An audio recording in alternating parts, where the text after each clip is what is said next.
Shabbat Shalom. Our scripture reading for today is Isaiah chapter 43, verses 1 through 3.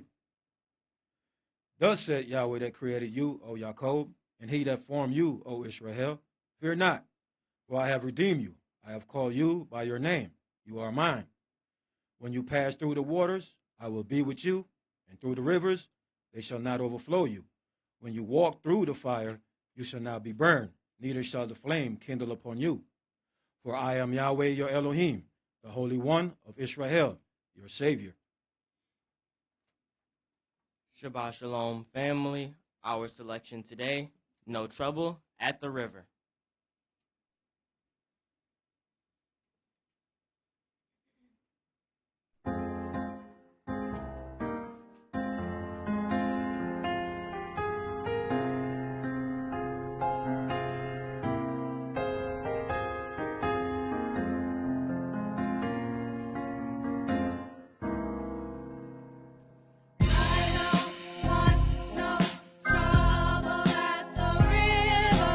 I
The oracles of the UCI.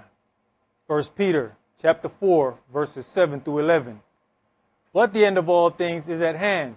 Be therefore sober and watch unto prayer. And above all things have fervent love among yourselves, for love shall cover the multitude of sins. Use hospitality one to another without grudging. As every man has received the gift, even so minister the same one to another as good stewards of the manifold grace of Elohim. If any man speak, let him speak as the oracles of Elohim. If any man minister, let him do it as of the ability which Elohim gives, that Elohim in all things may be glorified through Yahshua the Mashiach, to whom be praise and dominion forever and ever. Amen. Ephesians chapter 4, verses 29 through chapter 5 and verse 4. Let no corrupt communication proceed out of your mouth, but that which is good to the use of edifying, that it may minister grace unto the hearers. And grieve not the Holy Spirit of Elohim, whereby you are sealed until the day of redemption. Let all bitterness and wrath and anger and clamor and evil speaking be put away from you with all malice. And be you kind one to another, tender-hearted, forgiving one another, even as Elohim for Yahshua's sake has forgiven you. Be you therefore followers of Elohim, as dear children, and walk in love, as the Mashiach also have loved us, and has given himself for us an offering and sacrifice to Elohim for a sweet-smelling savor. But fornication, and all uncleanness or covetousness, let it not be once named among you as becomes saints. Neither filthiness, nor foolish talking, nor jesting, which are not convenient, but rather given of thanks. Ecclesiastes chapter 5, verses 1 and 2. Keep your foot when you go to the house of Elohim, and be more ready to hear than to give the sacrifice of fools, for they consider not that they do evil. Be not rash with your mouth, and let not your heart be hasty to utter anything before Elohim. For Elohim is in heaven, and you upon earth. Therefore, let your words be few. Exodus chapter 23, verses 20 and 21. Behold, I send an angel before you to keep you in the way, and to bring you into the place which I have prepared. Beware of him, and obey his voice. Provoke him not, for he will not pardon your transgressions, for my name is in him. Revelations chapter 3, verses 20 through 22. Behold, I stand at the door and knock. If any man hear my voice and open the door, I will come into him and will sup with him, and he with me. To him that overcomes will I grant to sit with me in my throne, even as I have also overcame and am sat down with my Father in his throne. He that has an ear, let him hear what the Spirit says unto the churches. All right, Shabbat Shalom. Shabbat Shalom. Which is peace on Yahweh's Holy Sabbath day. Welcome to another holy convocation that Yahweh has enjoined unto us here in this body of Yahshua. Now, oftentimes, if you ever sit down and talk to your parents or grandparents, you'll hear them talking about the good old days. And everybody has this point of the good old days. What's funny is if you were to ask them, did you know that they were the good old days while you was in it? And they didn't. There are situations, if you look at the title graphic, the blowing of the Jubilee trumpet, these little specks are all the people who are having to leave the other areas and go back home. That, I don't know if any of you ever moved before. Some of you have had the luxury of having been in the same place your entire lives. It is absolute peace that you have no idea of. Moving is one of the most tumultuous things that you're going to have to do. So you sitting in the midst of the good old days while you're complaining about everything that you're encountering, and you have no idea that you're wasting good time. Moving is a serious issue. Now, there's one thing moving, and you get to pack up all your stuff. Understand that the move that you see on this graphic, you got to grab what you can carry. So most of the times our movement is problematic because we're trying to fit all of our stuff. Oh, you're not going to have to worry about that because you're not going to bring all your stuff. So now you got to decide what stuff you're going to take with you. But you're going to leave a whole lot of stuff behind. So a whole lot of things that we think matter now, it won't matter in a very short amount of time. And understand, all of these events are taking place on holy days. So we don't even sit and enjoy the precious company of one another and understand how precious this is. In the upcoming holy days, you're going to have to do them just like they said. Oh, eat in haste and keep your shoes on. Keep moving. Oh, no, we get to sit down, listen to soft jazz. The place look like a bistro. The sisters turn this thing upside down. You don't even know you're in the same building. Then dim down the light. Some of us eating stuff we ain't never ate before. Like, what is this? But you know, the problem with having something is you get accustomed to it and it no longer becomes extraordinary. It just becomes extra regular. And there's a big difference between extraordinary and extra regular. But when you have it so long, you start to disrespect the extraordinary presence that it has.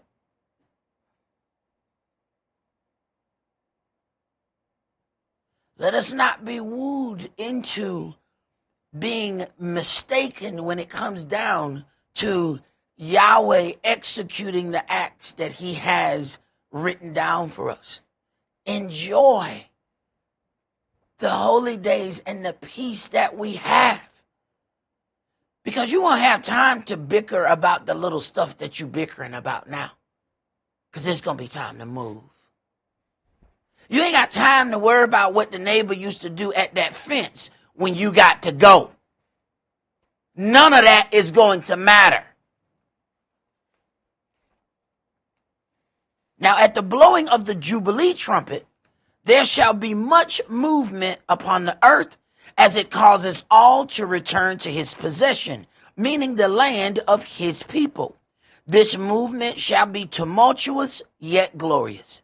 Man must leave behind the only world he has known to fully embrace that which he has only read about. Let's begin today's sermon in Exodus chapter 32. Exodus chapter 32. And we're going to start with verses 1 through 16.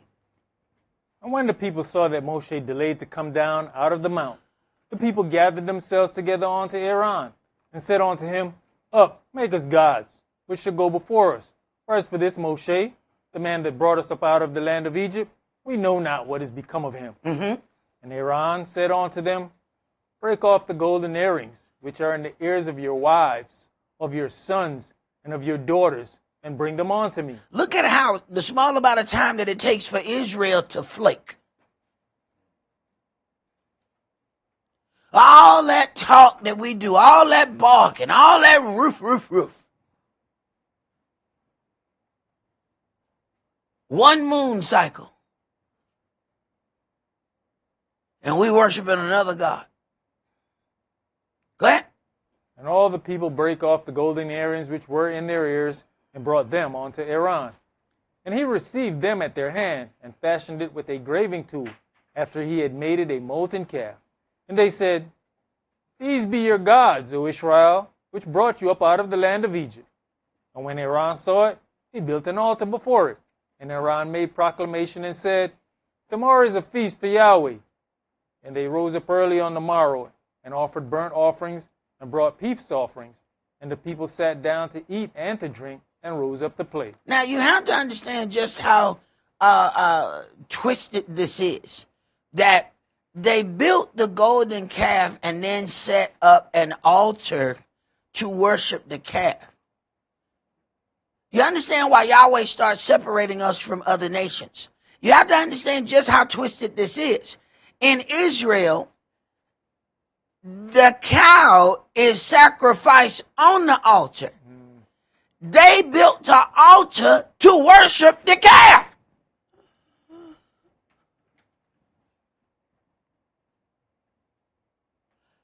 The same way they took the Sabbath day from being the last day and they turned it into the first. You start to figure out Lucifer loves twisting things upside down. Because y'all know we'll remember details, but y'all know we'll remember the details out of order. So instead of changing the whole story, the adversary, the devil said, I tell you what, leave the details there. Just flip them. They will remember that they've heard it and believe that it's true. So you got to understand, you have all the necessary items here. You have the calf, you have the altar. But the calf is not being sacrificed on the altar. The calf is being worshipped at the altar. Lucifer has everything there needed. He just flipped it. Go ahead. And Yahweh said unto Moshe, Go, get you down, for your people, which you brought up out of the land of Egypt, have corrupted themselves. They have turned aside quickly out of the way which I commanded them. They have made them a molten calf, and have worshipped it, and have sacrificed thereunto, and said, These be your gods, O Israel, which have brought you up out of the land of Egypt. And Yahweh said unto Moshe, I have seen this people, and, behold, it is a stiff-necked people. Now therefore let me alone, that my wrath may wax hot against them, and that I may consume them, and will make of you a great nation. And Moshe besought Yahweh his Elohim, and said, Yahweh, why does your wrath wax hot against your people, which you have brought forth out of the land of Egypt with great power and with a mighty hand? Wherefore should the Egyptians speak and say, For mischief did he bring them out, to slay them in the mountains, and to consume them from the face of the earth? Turn from your fierce wrath, and repent of this evil against your people. Remember Abraham, Esaac, and Israel, your servants, to whom you sweareth by your own self, and said unto them, I'll multiply your seed as the stars of heaven. And all this land that I have spoken of will I give unto your seed, and they shall inherit it forever. Now, for him to be able to answer Elohim, he has to know some history about the children of Israel. For him to even be able to counter that and say, why do you do this to your people? He has to have some background. Go ahead. And Yahweh repented of the evil which he thought to do unto his people. Uh-huh. And Moshe turned and went down from the mount. And the 2 tables of testimony were in his hand. The tables were written on both their sides. On the one side and on the other side were they written. Now, understand now, he has stood in the breach, he has spoken up for the children of Israel, and he's spoken peace unto his Elohim. His Elohim has repented. Now that power is placed on him. Now he's very calm in front of his Elohim to talk him out of his wrath. But now look at what he does. Go ahead. And the tables were the work of Elohim, and the writing was the writing of Elohim, graven upon the tables. And when Yahshua heard the noise of the people as they shouted, he said unto Moshe, There's a noise of war in the camp.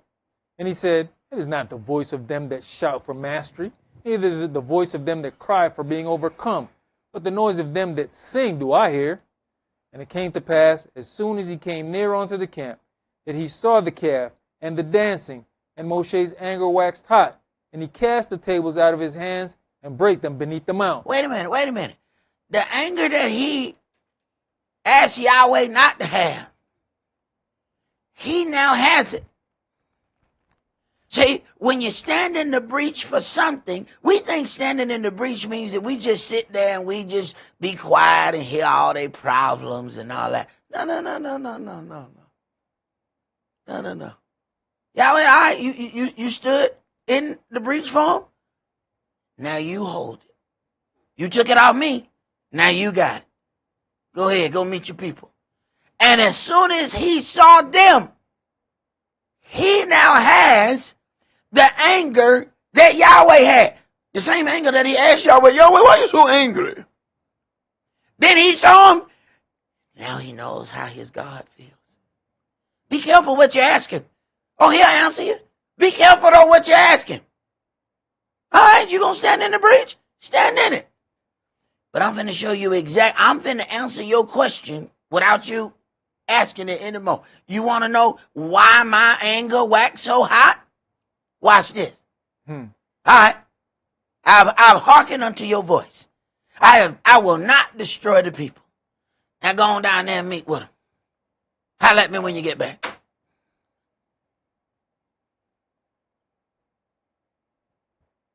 But we like to take the passive role. I'm just going to keep listening and I'm going to keep making sure you feel a certain way. No, the power of Elohim is now sitting on him because he stood in the breach. Do you even know where you standing when you standing? Go ahead, Preet. And he took the calf which they had made and burned it in the fire and ground it to powder and strawed it upon the water and made the children of Israel drink of it. I would say he got the anger that Yahweh not, because Yahweh was talking about destroying them. Okay. It seems like there's been a transferring of power here. The one thing they said about energy is never lost. It's just transferred from one place to another. That there has been an energy transfer here. You have to be careful where you place yourself because you may be walking away with somebody else's negative energy and they feel better now because they no longer have the negative energy. You do. Oh, Yahweh said, all right, you said, why am I so angry? Well, you know what? You're not just really angry no more. There you go. You got it. Now go ahead. Show me what you're working with. No, you the leader. Go on down now with your bad self. Make sure you got your staff in your hand too. Come on now. Come on, Cletus. Yeah, you're going to walk away from here, but you're going to limp back. Go ahead.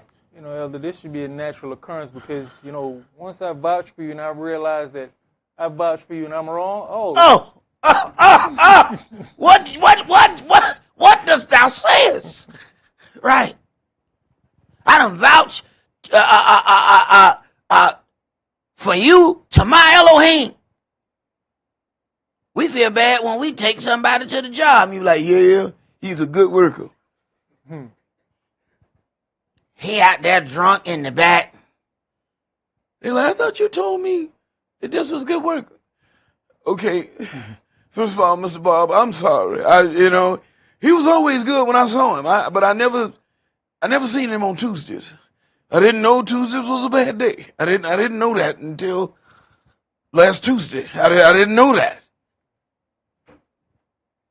How much more powerful is that when you have vouched for someone to your Elohim? This is why my elder used to say, be careful about them prayers you're throwing out there. Especially when you got to have cocked information and you going to vouch for something before your Elohim only to find out. What do you mean? What do you mean? So you didn't even tell me that.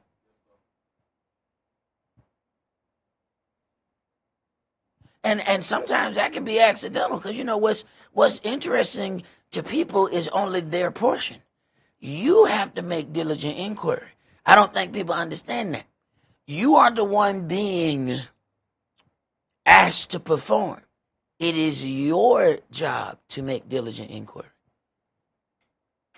But see, you know, we feel uncomfortable. You know what? I don't want to ask you about your personal business. Well, hell, you should ask me to pray then.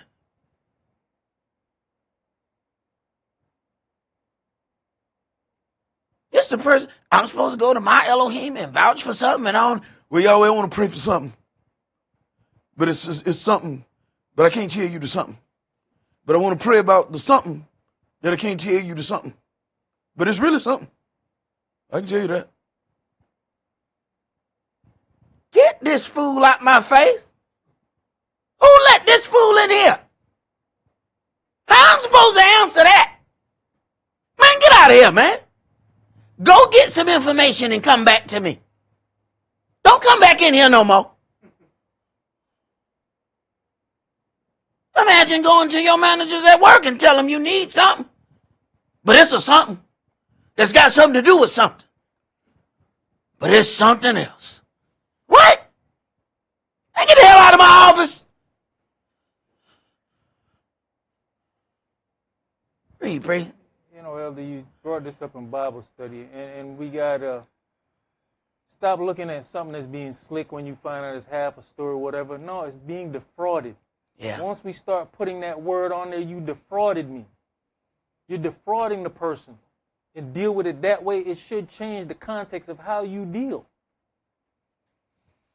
But you know, a lot of times, man, we're so accustomed to this defrauding way of operating and in that slick thing that we don't even really see that it's a problem.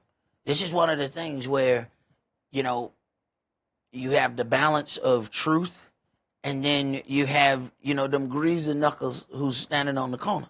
Now, it may be disheartening to us, you know, individuals who are trying to portray things in truth. We have to still find that balance, because sometimes our truth is still too aggressive. This is why the greasy knuckle on the corner will still get all the attention from the things that we taking care of. Why? Because that greasy knuckle worded things differently. So we got to deal with that on both sides. And because we ain't greasy, sometimes they want to come with a little bit of holding back of information, which is then going to look like absolute nothing but fraud to us. So sometimes we got to help that situation out a little bit too. Go ahead. Verse 21. And Moshe said unto Aaron, what did this people unto you, that you have brought so great a sin upon them? And Aaron said, let not the anger of my master wax hot. You know the people, that they're set on mischief. Wait a minute. So now Aaron now has the position of Moshe. Moshe has taken Yahweh's position, and now Aaron has his. Ha! Go ahead. For they said unto me, make us gods, which shall go before us. For as for this Moshe, the man that brought us up out of the land of Egypt, we know not what has become of him. Right. And I said unto Don't them, answer your phone for a little bit and see what happened. I don't know what happened to you, so I just went on and made an offering. What? My battery died. What the hell is all this at the front door? Well, I made an offering because you didn't answer my phone calls. I didn't know where you was. I was on I-20. Praise. and I said unto them, whosoever has any gold, let him break it off. So they gave it me. Then I cast it into the fire, and there came out this calf. And when Moshe Calf just popped out. It just popped out. Go ahead. And when Moshe saw that the people were naked, for Aaron had made them naked unto their shame among their enemies. Wait a minute. By helping them, he took away their covering. Oh, okay. As it is written, you now have no cloak for your sin. Oh, all right. Yeah, we help somebody to do. And some of us, that's all we want to do is help other people. We don't want to receive no help. We like to be the one in the helping position. That way we always the powerful one. Right. Go ahead. Then Moshe stood in the gate of the camp and said, who is on Yahweh's side? Let him come unto me. And all the sons of Levi gathered themselves together unto him. All right, now wait a minute. All right, now so now, they done changed places. Keep going. And he said unto them, thus says Yahweh Elohim of Israel, put every man his sword by his side and go in and out from gate to gate throughout the camp. Now where he get this idea from? So you got to be careful about the spirit that you entertain, and the spirit takes over you. This was not Moshe's intention while he was talking to Yahweh. He talked Yahweh out of killing the people. Yet he goes down there. You want it? You got it. Now he got the spirit of Yahweh. Now he is ordering the destruction of the people he just stood in the breach to save. Right.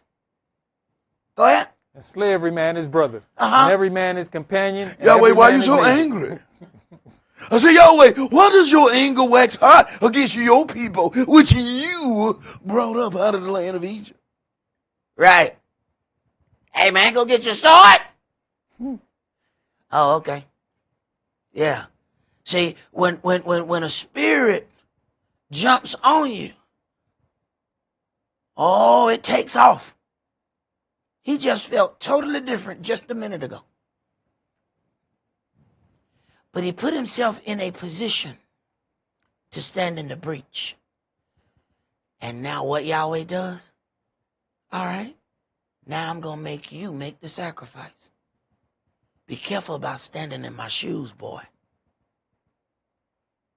Go ahead. You know, and also what you did was the same thing he talked about Yahweh. He protected Yahweh's name.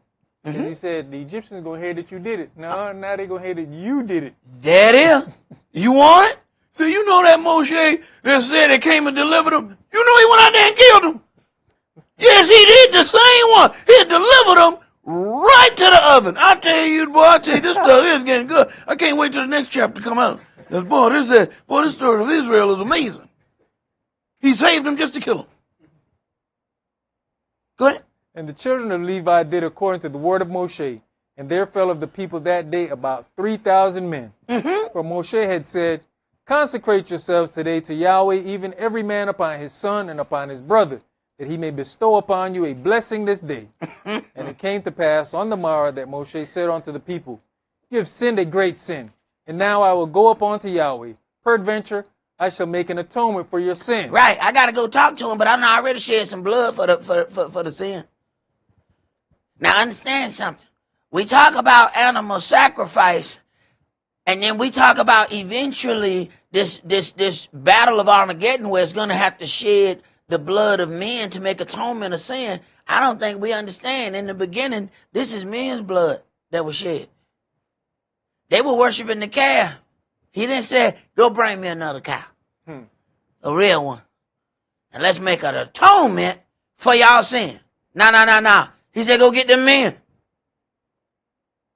This is man's blood being shed to make atonement for their sin. You got to understand the levels in this. See, we just go right past this sacrifice. Keep reading. And Moshe returned unto Yahweh and said, oh, this people have sinned a great sin, and have made them gods of gold. Yet now, if you will forgive their sin, and if not, blot me, I pray you, out of your book, which you have written.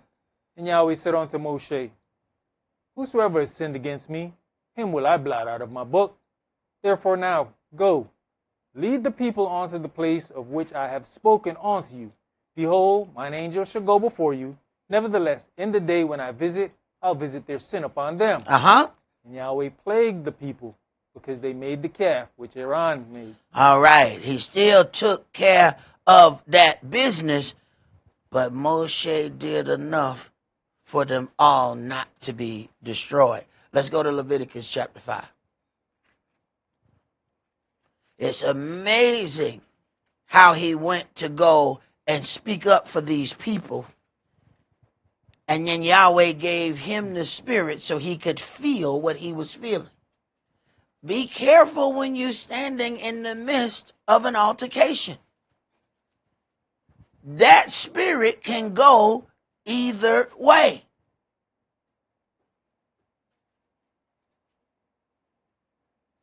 Leviticus chapter 5, and we're going to start that at verse 1.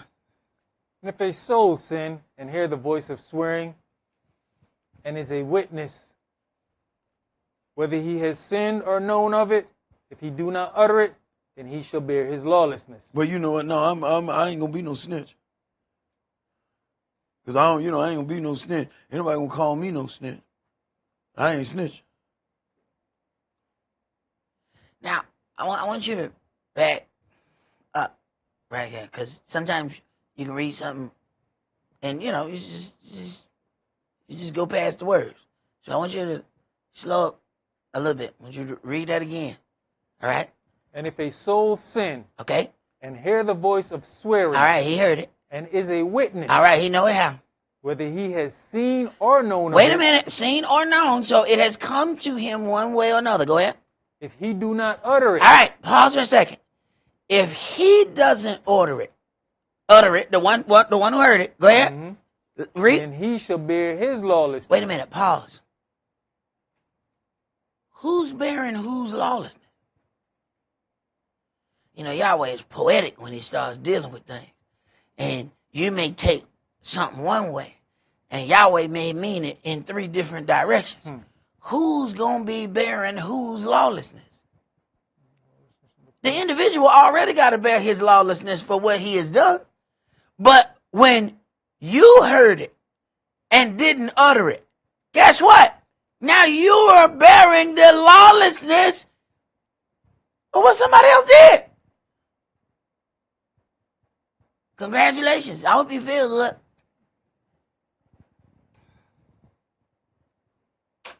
Keep reading. Or if a soul touch any unclean thing, whether it be a carcass of an unclean beast, or a carcass of unclean cattle, or the carcass of unclean creeping things, and if it be hidden from him, he also shall be unclean and guilty. Or if he touch the uncleanness of man, whatsoever uncleanness it be that a man shall be defiled withal, and it be hid from him, when he knows of it, then he shall be guilty.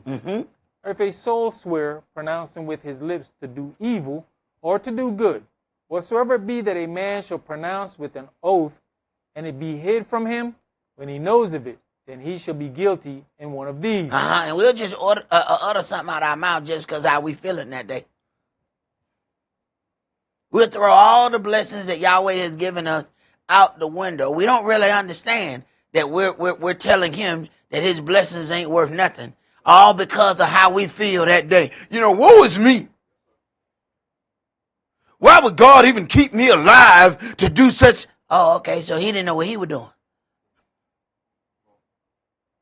All because of how we feel in that particular day. We don't understand that we just throwed all his blessings that he has given unto us on the ground because of how we feel.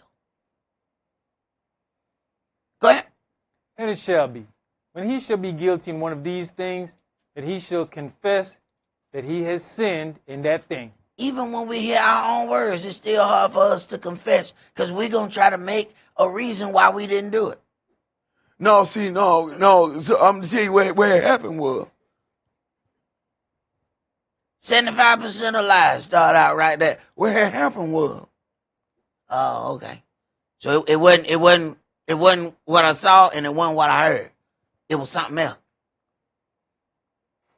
Go ahead. And he shall bring his trespass offering unto Yahweh for his sin which he has sinned. Uh-huh. A female from the flock, a lamb, or a kid of the goats for a sin offering.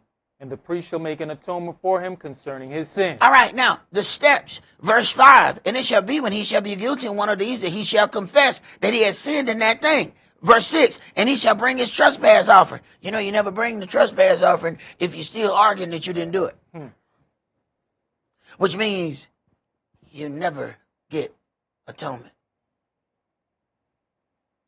See, we stuck at that stage. I ain't do. No, see, what happened was, I ain't do nothing.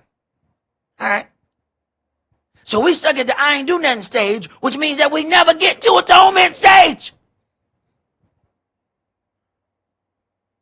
Right. Keep reading. And if he be not able to bring a lamb, then he shall bring for his trespass, which he has committed, 2 turtle doves or 2 young pigeons unto Yahweh, one for a sin offering and the other for a burnt offering. And he shall bring them unto the priest, who shall offer that which is for the sin offering first, and wring off his head from his neck. Now, look at how violent this atonement process is. Wait a minute. For you to be redeemed, the ultimate plan before Christ was the shedding of blood. Even when Christ is on the scene, he had to violently shed blood for your atonement.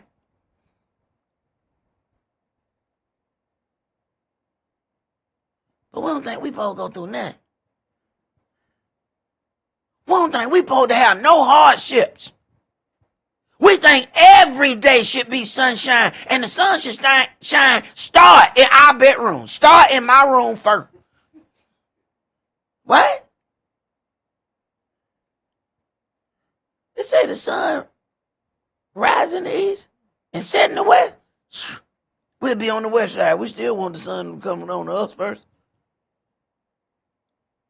Oh, okay. But all this suffering had to take place for atonement to be made for you. But you shouldn't have to suffer anything, though. Oh, okay. Go ahead. Or shall not divide it asunder. And he shall sprinkle of the blood of the sin offering upon the side of the altar, and the rest of the blood shall be wrung out at the bottom of the altar. It is a sin offering. All right. So this thing that had his neck wrung, tell me, what did it do? While we out, woe is me. Tell me, what did the thing that had his neck wrung, tell me, what did it do?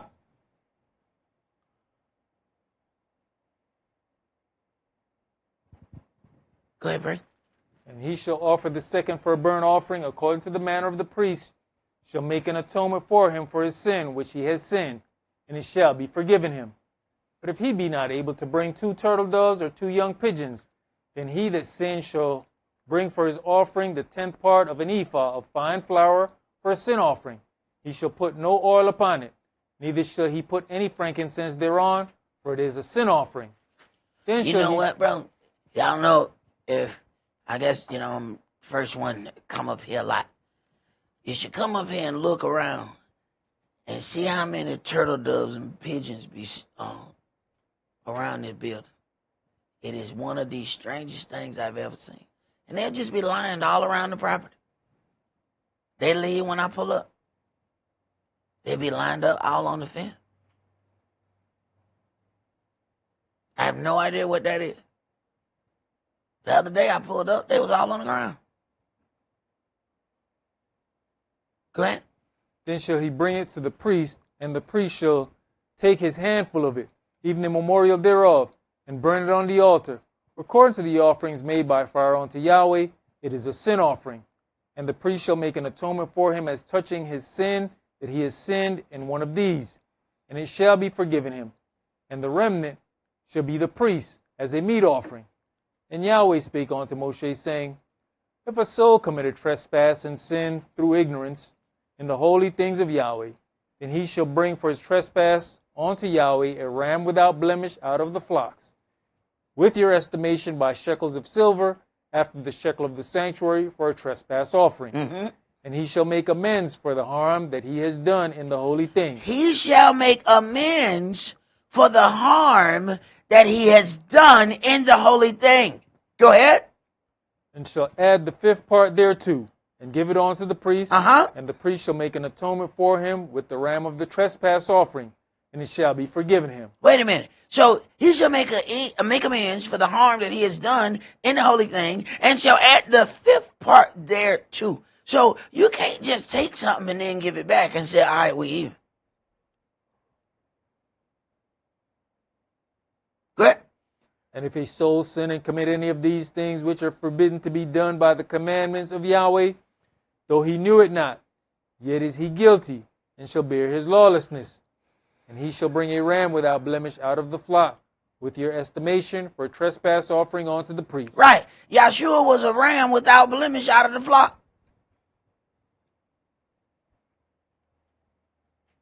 Go ahead. And the priest shall make an atonement for him concerning his ignorance wherein he erred and knew it not, and it shall be forgiven him. It is a trespass offering. He has certainly trespassed against Yahweh. All right. Now, when you examine the fact that blood must be shed for reconciliation of sin, you find the connection between atonement and affliction. The guiltless animals are afflicted for the atonement of man. So once a year, man must take part in recognizing the affliction that places them back at one with their Creator. Let's go to Leviticus chapter 23.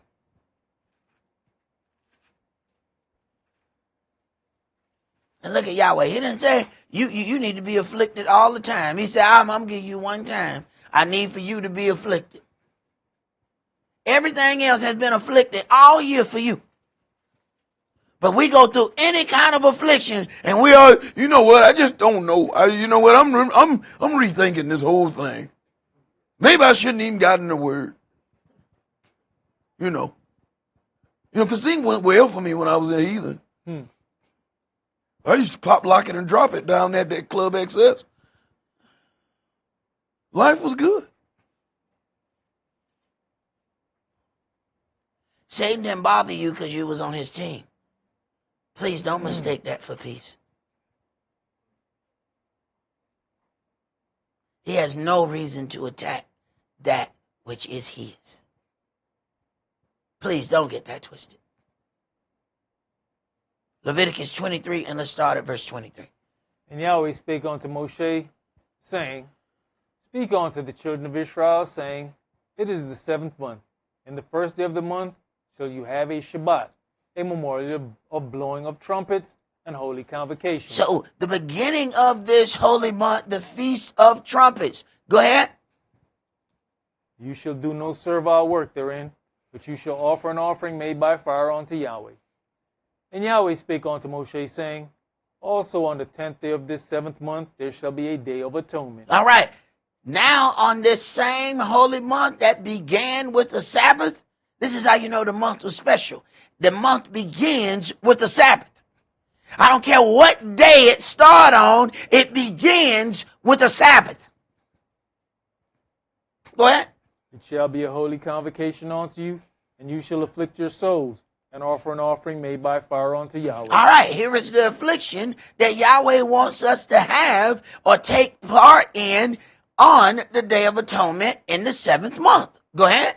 And you shall do no work in that same day, for it is a day of atonement, to make an atonement for you before Yahweh, your Elohim. For whatsoever soul it be that shall not be afflicted in that same day, he shall be cut off from among his people. Right. And not working is not your affliction.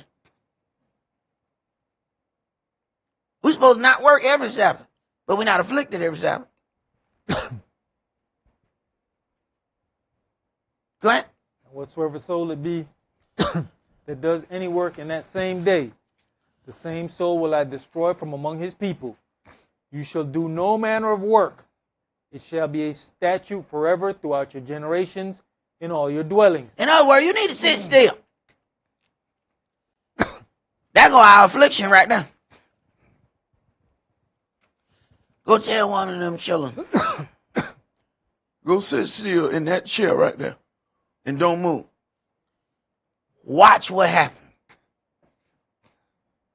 Now, you may think that you're slightly more educated and better than the child, but just add some time to it, and you're going to do exactly what that child do. He starts fidgeting. He starts looking all over the place. He starts trying to find a way to get loose from this chair. All of a sudden, the child starts agreeing to do things that it once disagreed with. You still need me to take out the trash? No. What about that grass? You had mentioned that time. You mumble. You mumble, right? You had said something about the grass. No, I don't want the grass cut. What? What about, I saw some dishes in the sink. No. Sit right down in that chair and don't do nothing. Now, it's simple to watch the kid do it, but you're going to do the same thing. Sit down in that chair, put that damn phone down, put that tablet down, and just sit there. You know, I just need to check my accounts or something. Did I pay the Georgia Power Power? bill. Georgia Power paid. Put the damn phone down. You did the same thing that kid did. You just have better tools to do it with. Go ahead. Verse 32. It shall be unto you a Sabbath of rest, and you shall afflict your souls. In the 9th day of the month at even, from even unto even, shall you celebrate your Shabbat. All right. Now, I want to go into something. I'm going to back up into verse 15 and 16. Read those for me. Verse 15.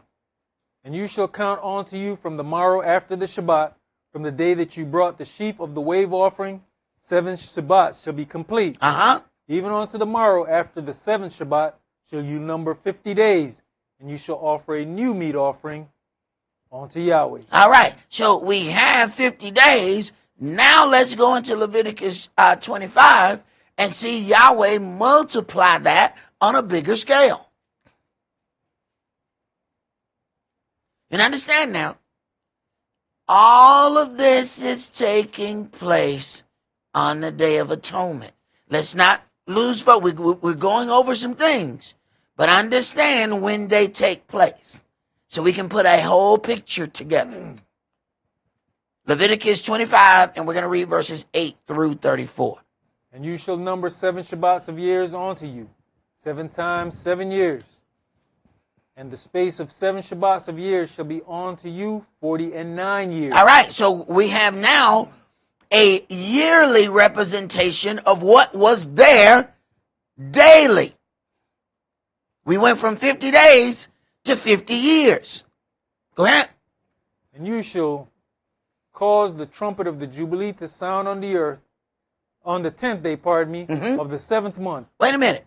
If it's on the 10th day of the 7th month, the trumpet of the Jubilee is blowing on atonement. Keep reading. In the day of atonement, shall you make the trumpet sound throughout all your land. Okay, so wait a minute now. Now we have some responsibilities because, one, the trumpet is blown. And this is the Day of Atonement. We have gotten accustomed to sitting down listening to soft jazz. Lights down low. Amazing meal. We sit back so we can make more room so we can go back and eat again. Have fun picking out the jazz song. Yeah, I think that's that weekend song right there. That one, boy, yeah, that's nice. Oh, yeah, we enjoying ourselves. Are you getting ready to move? See, sometimes you don't know you're in the midst of the good old days until they gone.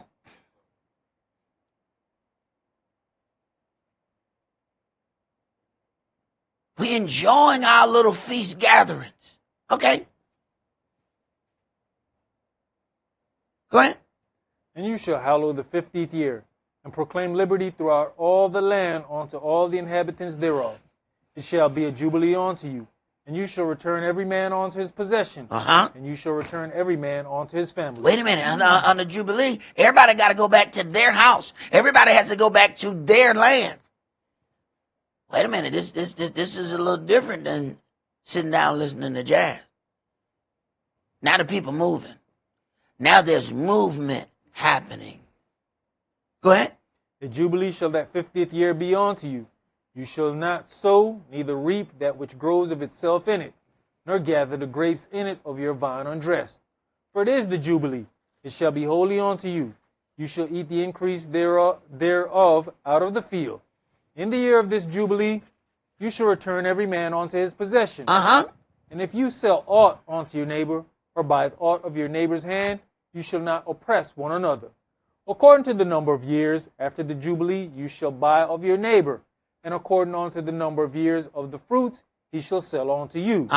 According to the multitude of years, you shall increase the price thereof, and according to the fewness of years, you shall diminish the price of it. For according to the number of the years of the fruits does he sell unto you. What is he saying? According to the number of years unto the Jubilee. So, if it's 10 years to the Jubilee, then they are selling that land for 10 years. If it's 30 years unto the Jubilee, it's being sold for 30 years. According to amount of time that it is to the Jubilee, the price either increases or decreases depending on the amount of time. Now, they thought the Indian was crazy. We call it Indian giving. They said, well, man, the Indian wanted the land back. Yeah, you was buying the land up to a certain point. They said, no, we don't understand this. We're going to kill those Indians. The Indian givers. To this day, we still keep the same old thing. Oh, Indian giver. You want to give something and then take it back. Yahweh said the land will never be yours to sell no way. He said it's mine. Go ahead. You shall not therefore oppress one another, but you shall fear your Elohim, for I am Yahweh, your Elohim. Wherefore you shall do my statutes and keep my judgments and do them, and you shall dwell in the land in safety. And the land shall yield her fruit, and you shall eat your fill, and dwell therein in safety. And if you shall say, what shall we eat in the 7th year? Behold, we shall not sow nor gather in our increase. Then I will command my blessing upon you in the 6th year, and it shall bring forth fruit for 3 years. And you shall sow the 8th year, and eat yet of old fruit until the 9th year. Until her fruits come in, you shall eat of the old store. So Yahweh institutes a Sabbath of days and then a Sabbath of years. Correct? The land shall not be sold forever, for the land is mine. I'm sorry. The land shall not be sold forever because the land belongs to him. Correct? For you are strangers and sojourners with me. Mm-hmm. And So you have rights to the land as long as you have rights to the name.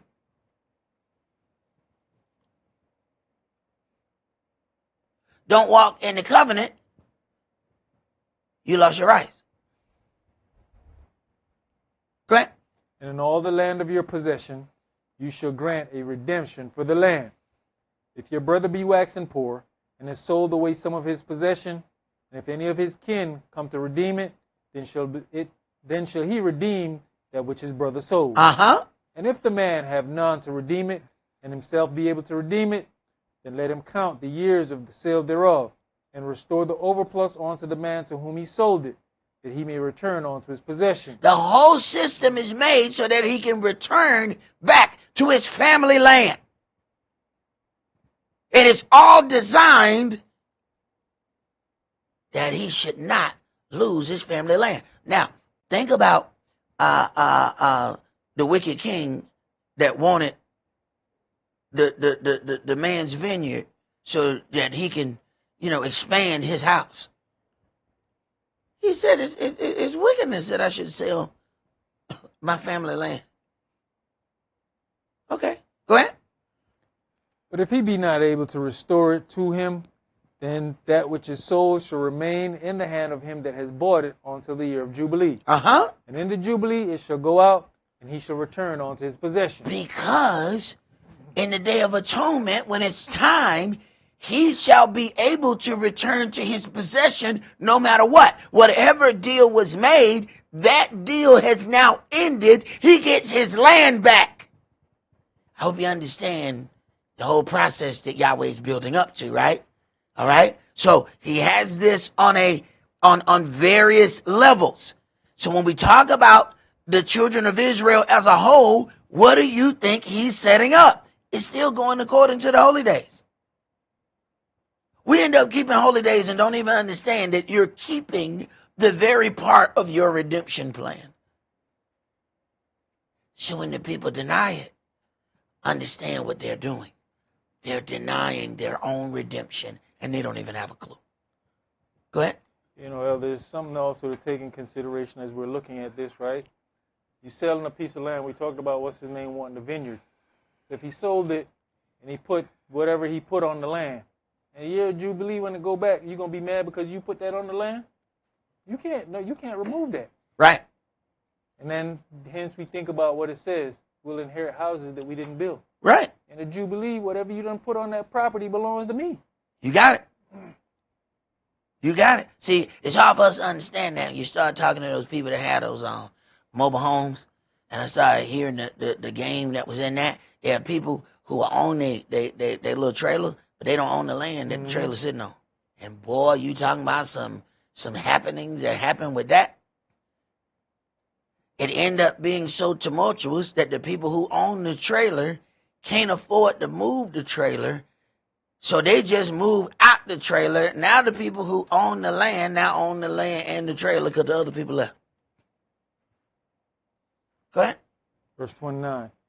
And if a man sell a dwelling house in a walled city, then he may redeem it within a whole year after it is sold. Within a full year may he redeem it. And if it be not redeemed within the space of a full year, then the house that is in the walled city shall be established forever To him that bought it throughout his generations, it shall not go out in the Jubilee. But the houses of the villages, which have no wall round about them, shall be counted as the fields of the country. They may be redeemed, and they shall go out in the Jubilee.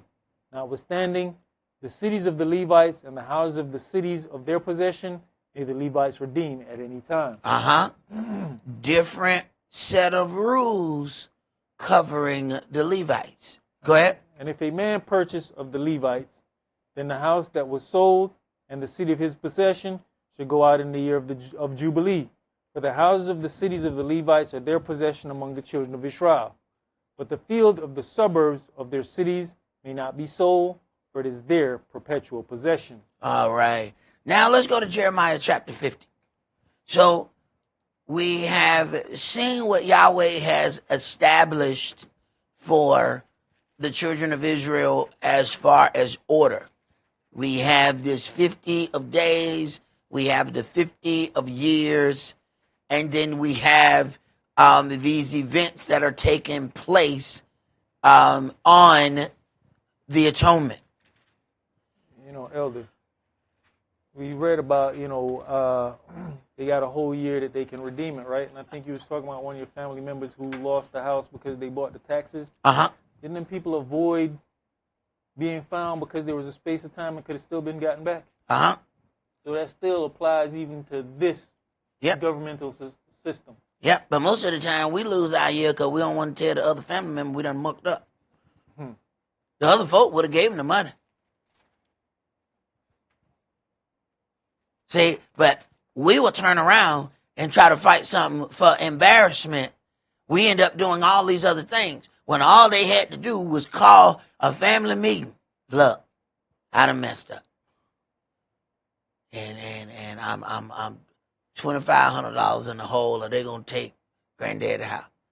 $2,500 would have been sitting in front of them before the conversation was finished, and then instead of you trying to figure out, I can't get these people, they hiding from it. They ain't gonna hide from all of us. But see, you got to come off your pride to get that help. Now, for that little money, somebody done got $200,000-$300,000 worth of houses for $2,500 because somebody was too embarrassed to say something. Now, how big is your embarrassment now? Because now the whole family mad. You got folks that just bought something that was $2,500. I could have left those rims. I didn't have to get those. You told me it was granddad's house. I would have paid that. I mean, I'm not going to give you the money because we know what you do with money. But you give me the bill, I'll take care of it. Right. So a lot of times we waste our year for pride reasons. Let's go to Jeremiah chapter 50, and we're going to read verses 1 through 23. The word that Yahweh spake against Babylon and against the land of the Chaldeans by Jeremiah the prophet. Declare you among the nations, and publish, and set up a standard. Publish, and conceal not. Say, Babylon is taken, Bel is confounded, Murdoch is broken in pieces, her idols are confounded, her images are broken in pieces. For out of the north there comes up a nation against her, which shall make her land desolate, and none shall dwell therein.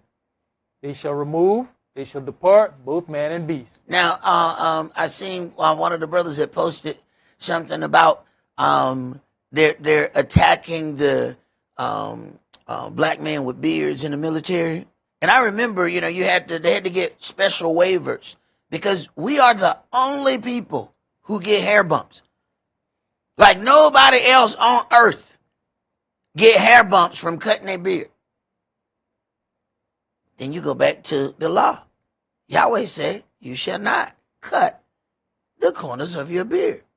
Well, the military is pushing it, and they were already pushing it before because they want everybody's face to be completely shaved.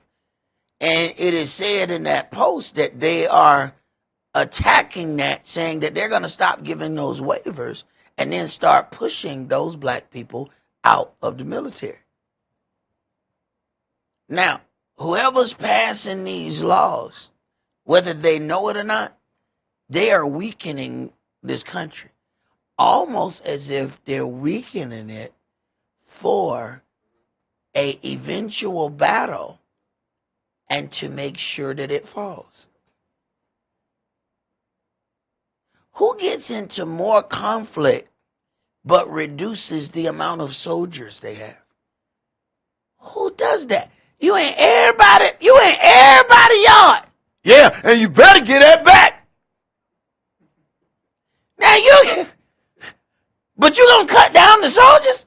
That don't seem like a good idea. Unless it is your objective for it to fall. Interesting. Go ahead. In those days and in that time, says Yahweh, the children of Israel shall come, they and the children of Yehuda together, going and weeping. They shall go and seek Yahweh, their Elohim. All right, so something happened in Babylon, and the children of Israel are seeking their holy habitation. Go ahead. They shall ask the way to Zion with their faces thitherward. So they not somebody who like live down the street, because they got to find out how to get there. All right, go ahead. Saying, come, and let us join ourselves to Yahweh in a perpetual covenant that shall not be forgotten. My people has been lost sheep. Their shepherds have caused them to go astray. They have turned them away on the mountains. They have gone from mountain to hill. They have forgotten their resting place.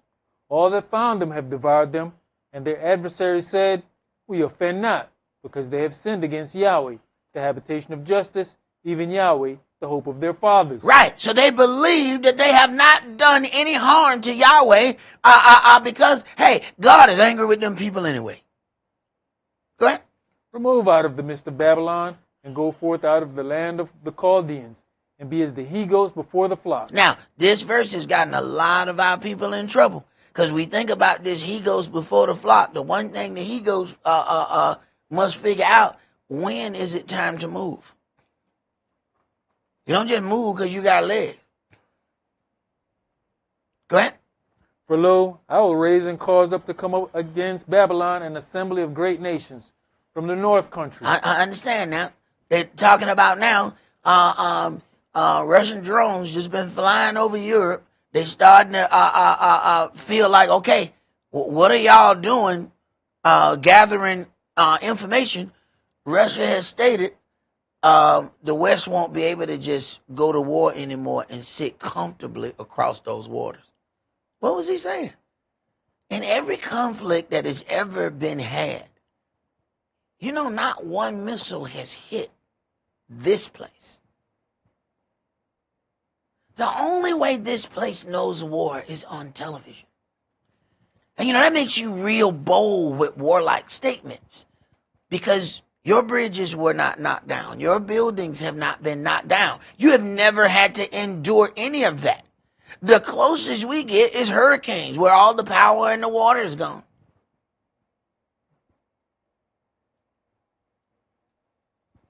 They're avowing now, saying, no, we got something that can reach you over and over again. You won't just be able to just sit back.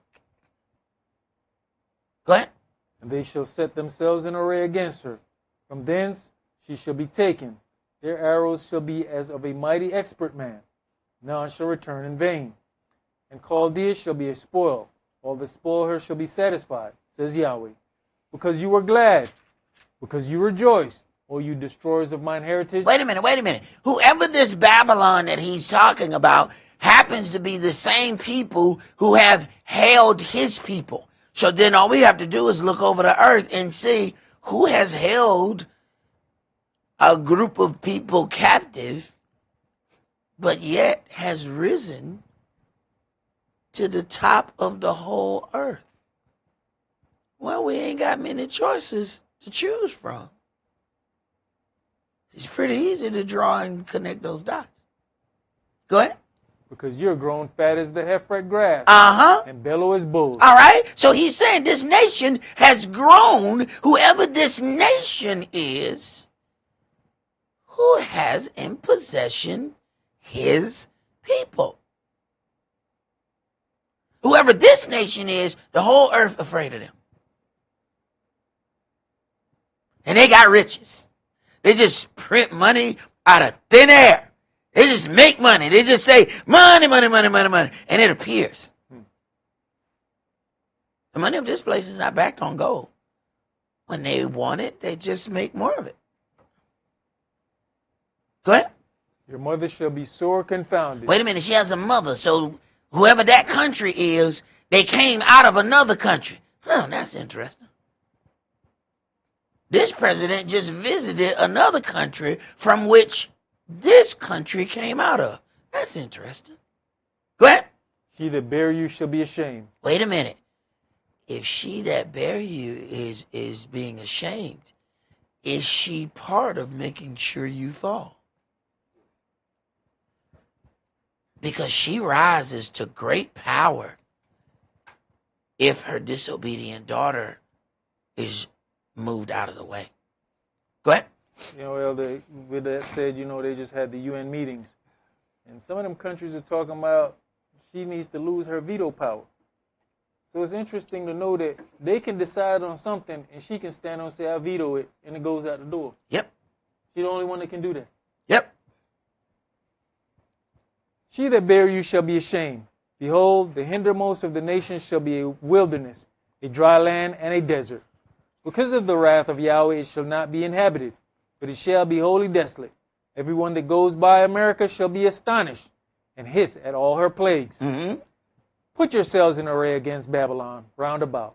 All you that bend the bow, shoot at her. Spare no arrows, for she has sinned against Yahweh. Right. Everybody's looking at one thing. They're not even looking at the people whom she has had all this time. So they're going to be moved to fight against the daughter of Babylon for one reason. Yahweh is doing it for a whole nother reason. Go ahead. Shout against her round about. She has given her hand, her foundations are fallen, her walls are thrown down. For it is the vengeance of Yahweh. Take vengeance upon her, as she has done, do unto her. Wait a minute. If that be the case, then you have to go back in history and find out what she has done. Oh my God, that is a lot of stuff.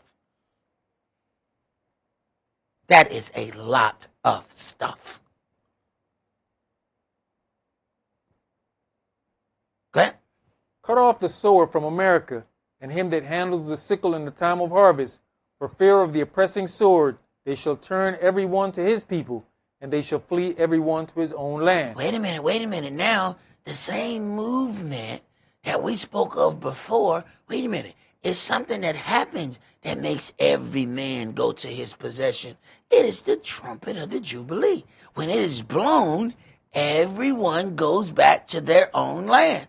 Now, Yahweh is making all the people in the melting pot go back to their land. Interesting. Go ahead, keep reading. Israel is a scattered sheep. Now, here's the problem. Everybody got somewhere to go except Israel. Now, we're going to have to get, because that has its own set of problems, all right, that we're going to have to deal with here. Go ahead.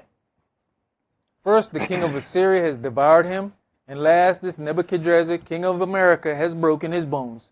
Therefore, thus says Yahweh of hosts, the El of Israel, behold, I'll punish the king of America and his land, as I have punished the king of Assyria. And I'll bring Israel again to his habitation, and he shall feed on Carmel and Bashan, and his soul shall be satisfied upon Mount Ephraim and Gilead. In those days and in that time, says Yahweh, the lawlessness of Israel shall be sought for, and there shall be none, and the sins of Yehuda, and they shall not be found, for I'll pardon them whom I reserve. Go up against the land of Merathaim, even against it, and against the inhabitants of Pekod. Waste and utterly destroy after them, says Yahweh, and do according to all that I have commanded you. A sound of battle is in the land, and of great destruction. How is the hammer of the whole earth cut asunder? Listen to that. How is the hammer of the whole earth? This is just not a nation who he's talking about. It's just not a nation that has power in their region. He says the hammer of the whole earth. Go ahead. How is the hammer of the whole earth cut asunder and broken? How has America become a desolation among the nations? All right. Now, there are certain aspects of life that are alive and prevalent in a colonial oppressive occupation. We have come to call it white privilege. As Gentiles are forced to return to their homeland, The white privilege that exists in Babylon will not exist in a country where all the people are white. To the contrary, the returning Europeans will re-enter a society where they will be known as Yankees and will find that it is not a flattering term when traveling abroad. The people who have grown up in privilege will come to realize that they are not on the top of the social ladder of European society. Let's go to Micah chapter 4. So you got to understand, this is everybody having to go back to their land. So now you have all of these people who have created a system that they are on the top of the food chain. And we have admired these individuals because of the status that they created for themselves. And then we think that when they go back home, they're going back home with that same status. No, they are not. There ain't no new castles in the United Kingdom. So now we've grabbed hold of people only to figure out you just grab hold to the lower class of people. See, they're going to get over there and find out, no, it's some people whiter than you. And now we've grabbed a hold to these individuals thinking that they're going to take that same level to where they got to go. No, they're not.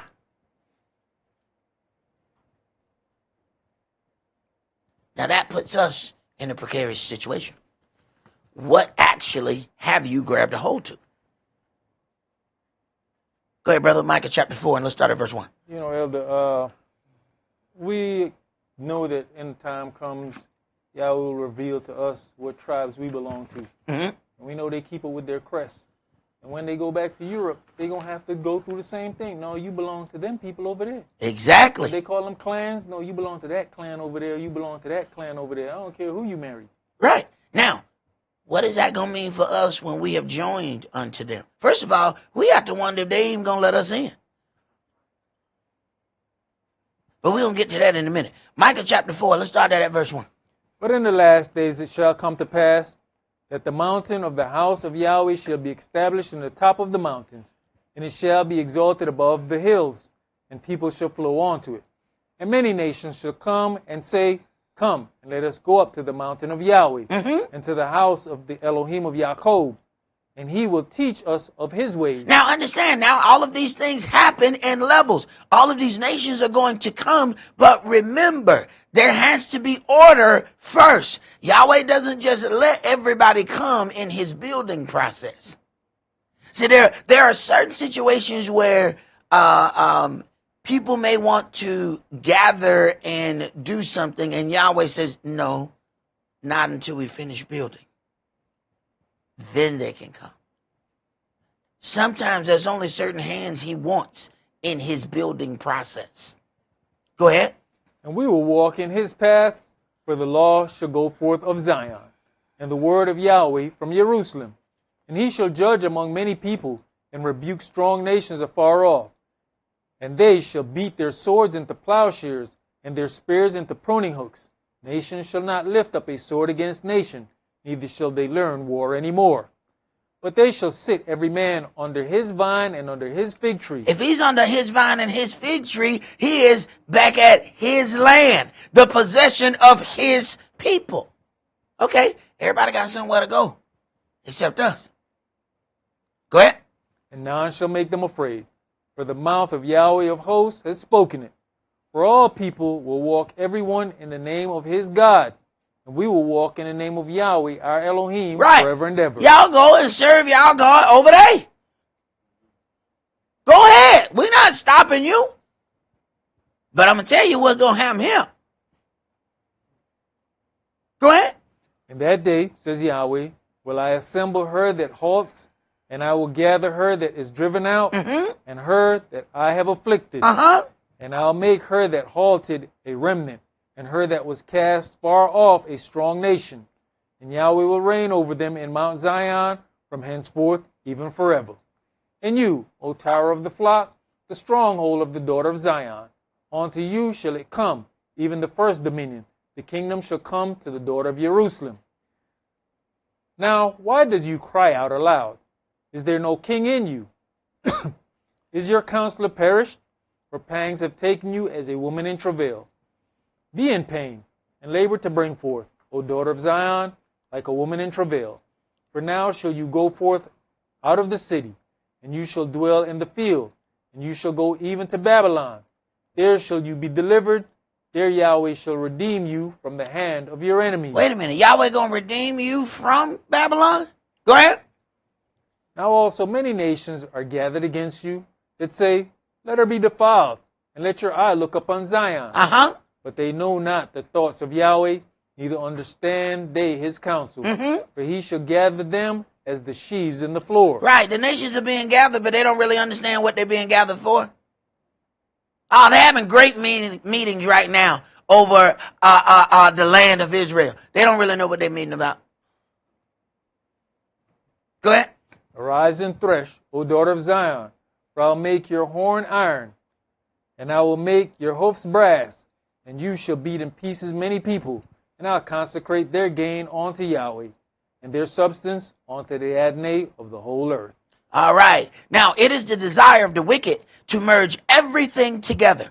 But we must remember that Yahweh is the one that said in Genesis 11 and verse 7, let us go down and there confound their language, that they may not understand one another's speech.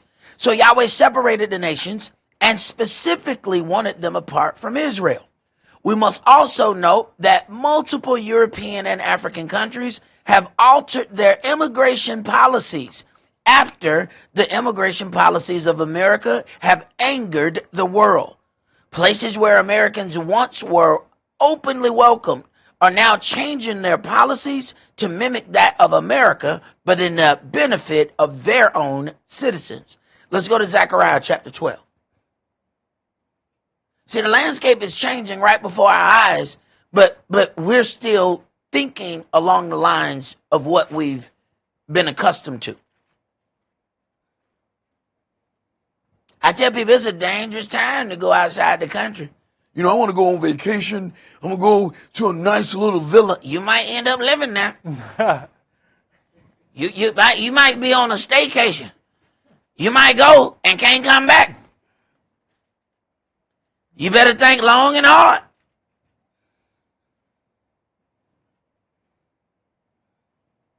Zechariah chapter 12, and let's start at verse 4.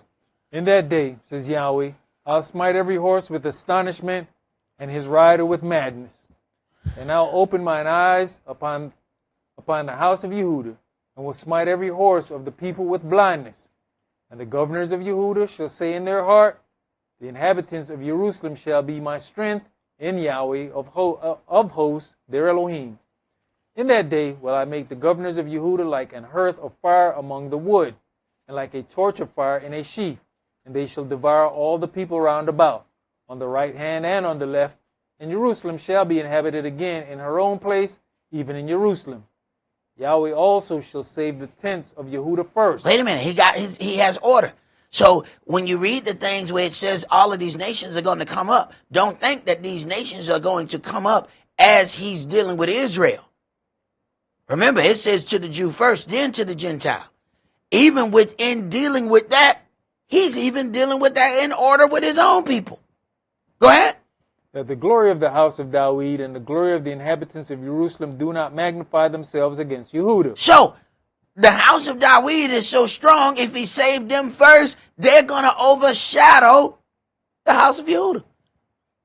So he said, I got to do this in a certain order. So what happened if he bring Gentiles in and Israel hadn't been set up? You know they're going to get all into that.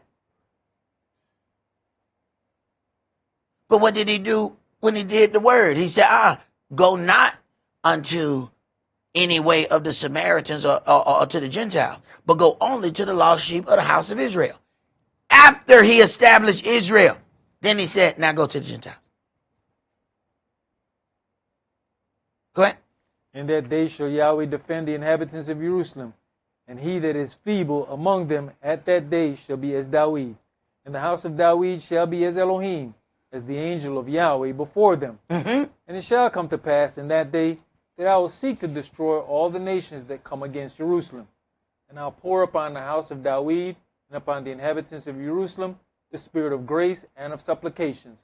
And they shall look upon me, whom they have pierced, and they shall mourn for him, as one mourns for his only son, and shall be in bitterness for him, as one that is in bitterness for his firstborn. Wait a minute, we talking about Yahshua. This is Old Testament.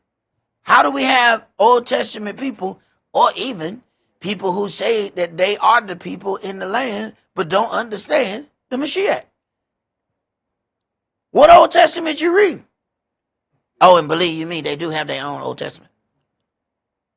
Every time they get to something that they don't like, it come out. Go ahead. In that day shall be a great mourning in Jerusalem, as the mourning of Hadan Raman in the valley of Megiddon. In the land, and the land shall mourn, every family apart, the family of the house of David apart, and their wives apart, the family of the house of Nathan apart, and their wives apart. All right, that's as far as I want to go. Let's go to Isaiah chapter 66.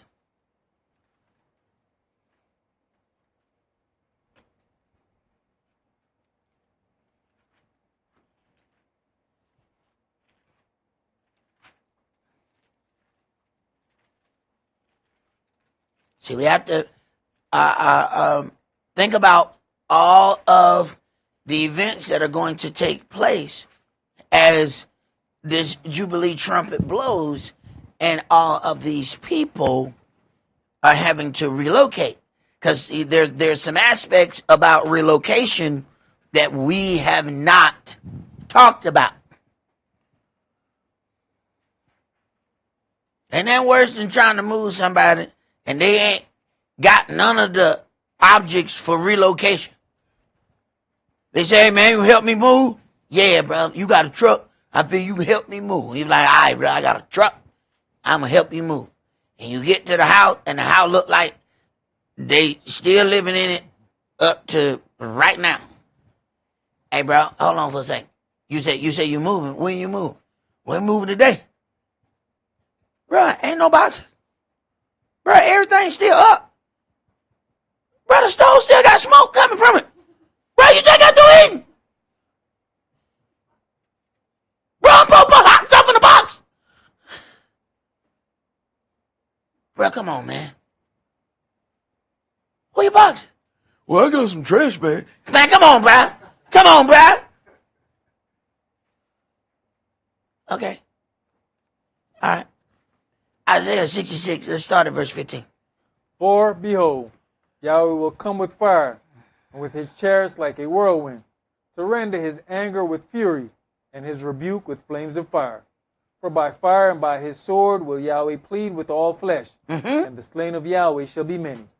They that sanctify themselves and purify themselves in the gardens behind one tree in the midst, eating swine's flesh, and the abomination and the mouse shall be consumed together, says Yahweh. For I know their works and their thoughts. It shall come that I will gather all nations and tongues, and they shall come and see my glory.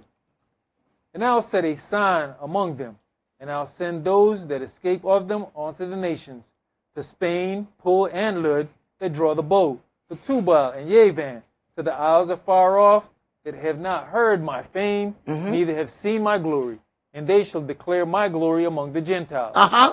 And they shall bring all your brethren for an offering unto Yahweh out of all nations upon horses, and in chariots, and in litters, and upon mules, and upon swift beasts, to my holy mountain Jerusalem, says Yahweh, as the children of Israel bring an offering in a clean vessel into the house of Yahweh. So now we got to ask a question.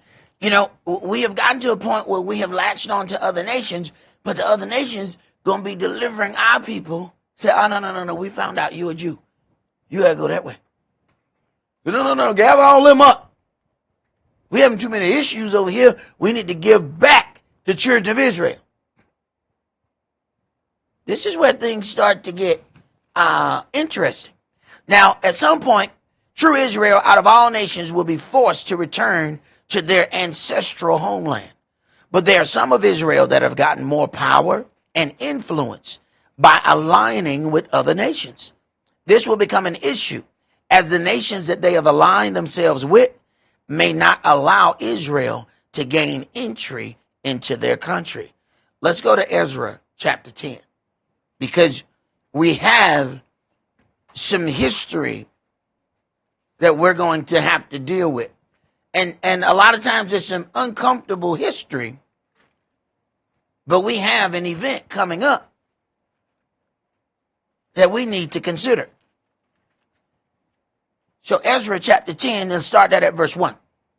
Now when Ezra had prayed, and when he had confessed, weeping and casting himself down before the house of Elohim, there assembled unto him out of Israel a very great congregation of men and women and children, for the people wept very sore. And Shechaniah, the son of Yahiel, one of the sons of Elam, answered and said unto Ezra, We have trespassed against our Elohim, and have taken strange wives of the people of the land. Yet now there is hope in Israel concerning this thing. Now therefore, let us make a covenant with our Elohim to put away all the wives, and such are as born of them, according to the counsel of my master. Now understand now, they are having to go back into the land, and they have made all of these decisions while they were in Babylon. You know, we have those things where we say, when in Rome, do as the Romans. The problem is when you got to come out of Rome. Now, you're going to have to answer for them Roman deeds. Here is where things start to get interesting. Because we know for a fact we have this event. Now, the situation that happened with Ruth, she decided she would suffer along and be one of those people. She said, what happened to your people is my people. Whatever I suffer, I will go through that. We have to ask ourselves, the places where we have aligned and the people that we have aligned with, will they go into suffering with you when they have a designated place for them to go? Will they go out and be confused with you? Or go without confusion to their family ancestral homeland? That's $1 million question. Matter of fact, that's a multi-million-dollar question. Keep reading. And of those that tremble at the commandment of our Elohim, let it be done according to the law. Arise, for this matter belongeth unto you. We also will be with you. Be of good courage, and do it. Then arose Ezra, and made the chief priests, the Levites, and all Israel to swear that they should do according to this word. And they swear. Then Ezra rose up from before the house of Elohim, and went into the chambers of Johanan the son of Eliashib. And when he came thither, he did eat no bread, nor drink water, for he mourned because of the transgressions of them that had been carried away. And they made a proclamation throughout Yehuda and Jerusalem unto all the children of the captivity, that they should gather themselves together unto Jerusalem, and that whosoever would not come within 3 days, according to the counsel of the princes and the elders, all his substance should be forfeited. Wait a minute. You don't come take care of this business. Now all your stuff is now being taken from you. No. You ain't got no time. Well, let me think on it. And I'm going to see how I feel. And then however the Spirit moves me. Well, it better move you in 72. Because if it ain't moving you by 72, we moving. But we moving with your stuff. Go ahead. And himself separated from the congregation of those that had been carried away. Then all the men of Yehuda and Benjamin gathered themselves together unto Jerusalem within 3 days. It was the 9th month, on the 20th day of the month. And all the people sat in the street of the house of Elohim, trembling because of this matter, and for the great rain. And Ezra the priest stood up and said unto them, You have transgressed, and have taken strange wives, to increase the trespass of Israel. Now therefore make confession unto Yahweh Elohim of your fathers, and do his pleasure, and separate yourselves from the people of the land, and from the strange wives. Now this is where things start to get really interesting. You not only have to listen to what it says, you have to listen to what it does not say. Keep going. Then all the congregation answered and said with a loud voice, As you have said, so must we do. But the people are many, and it is a time of much rain, and we are not able to stand without, neither is this a work of one day or two, for we are many that have transgressed in this thing. Wait a minute. So it became a normal thing in Babylon to marry amongst the Babylonians. Is it not so here? Every commercial, every movie, every television show shows us intermarrying with other nations. Go ahead.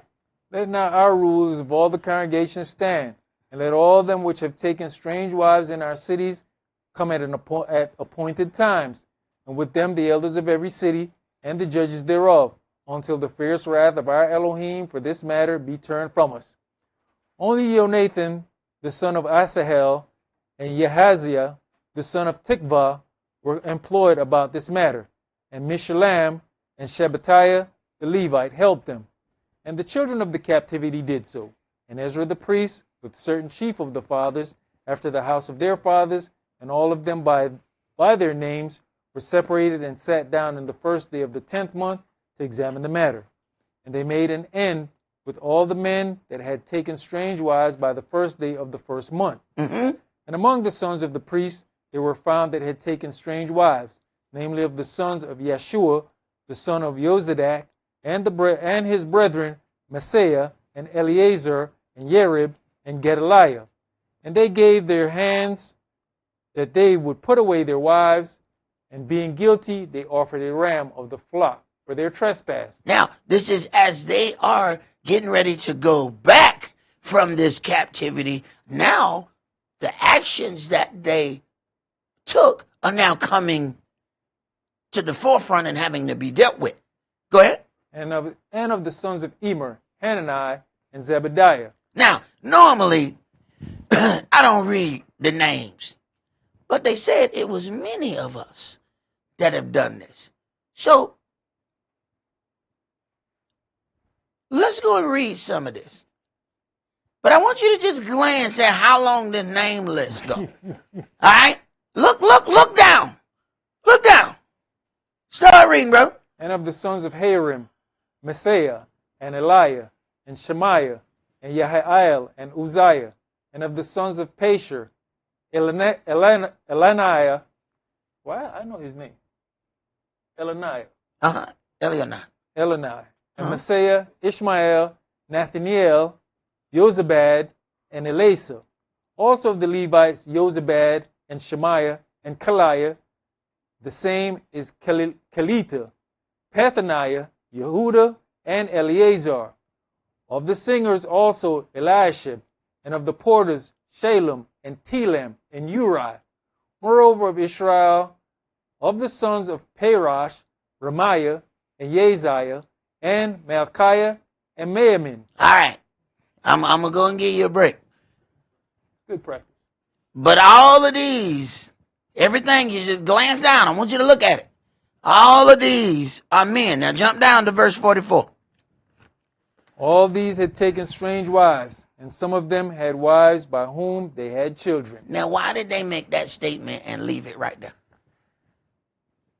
Now, he left a cliffhanger right here. Wait a minute. You not only have to pay attention to what you heard, what did you not hear? Sisters.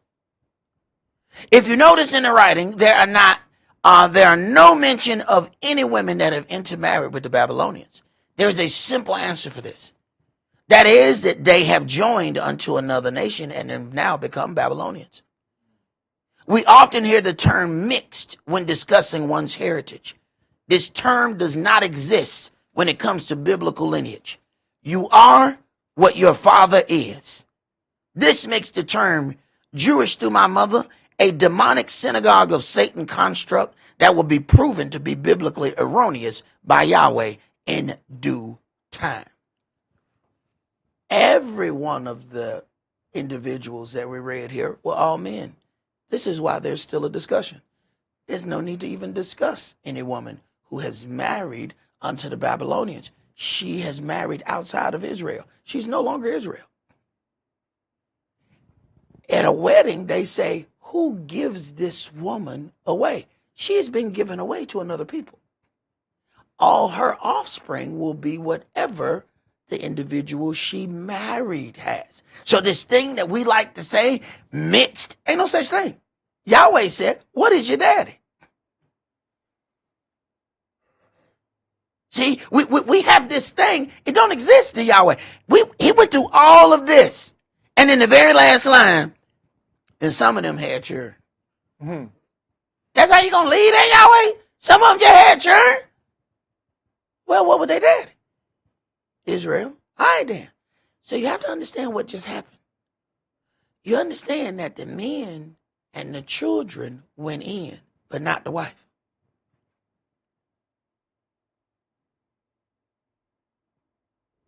Interesting. Let's go to Numbers chapter 36, because there's other things that come up here, because we're dealing with things because we have bought into the Disney portrayal of everything and think everything is about love and how we think, feel, and believe about one another. But Yahweh has his land going through these unions.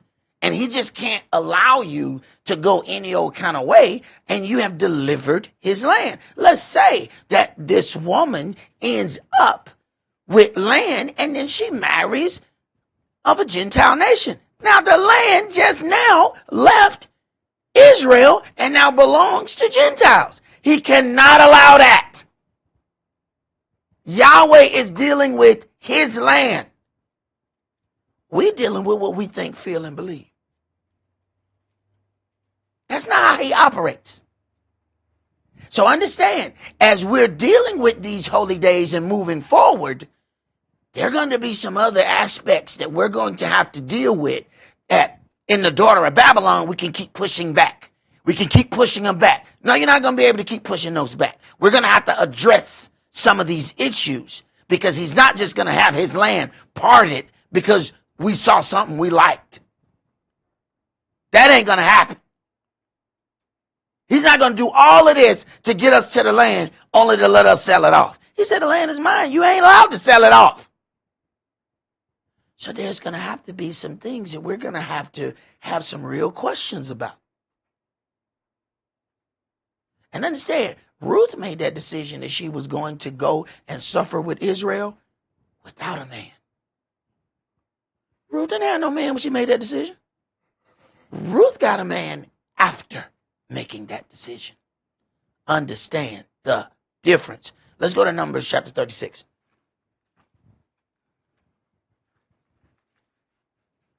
Whole lot of things we'll do as long as we get a allotted amount of happy time. Yahweh want to see if you'll make the decision without happy time.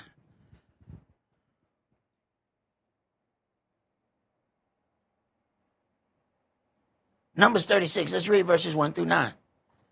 And the chief fathers of the families of the children of Gilead, the son of Micah, the son of Manasseh, of the families of the sons of Joseph, came near and spake before Moshe, and before the princes, the chief fathers of the children of Israel. And they said, Yahweh commanded my master to give the land for an inheritance by lot to the children of Israel. And my master was commanded by Yahweh to give the inheritance of Zelophehad, our brother, unto his daughters. And if they be married to any of the sons of the other tribes of the children of Israel. Now, this is a question just if they're married to any of the people of the tribes of Israel. What if they married to somebody outside of the tribe of Israel? Then the land just went out of Israel. Go ahead. Then shall their inheritance be taken from the inheritance of our fathers, and shall be put to the inheritance of the tribe whereunto they are received. So shall it be taken from the lot of our inheritance. And when the Jubilee of the children of Israel shall be... Wait a minute. Here we back. We back to that trumpet. We back to that trumpet at the Jubilee. We back to that trumpet of Jubilee and the atonement. And now the land is transferred. So all the other dealings, whether they might have been not dealt with for a while, they're going to come to a head when that trumpet is blown. Because now we got to reckon some things. Go ahead. Then shall their inheritance be put onto the inheritance of the tribe whereunto they are received. Received. The woman is received. the property then will follow where she is received. That's a problem. This is why we just read a whole chapter that didn't mention one woman. Go ahead. So shall their inheritance be taken away from the inheritance of the tribe of our fathers. And Moshe commanded the children of Israel according to the word of Yahweh, saying, the tribe of the sons of Joseph had said well. This is the thing which Yahweh does command concerning the daughters of Zelophehad, saying, let them marry to whom they think best. Only to the family of the tribe of their fathers shall they marry. Let them marry to whom they think best. As long as it's in the tribe of the tribe that they're dead in. You can pick any man you want in that tribe.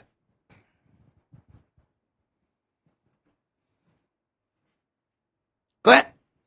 So shall not the inheritance of the children of Israel remove from tribe to tribe. Wait a minute. Yahweh ain't dealing with what we think, feel, and believe. He's dealing with his holy land.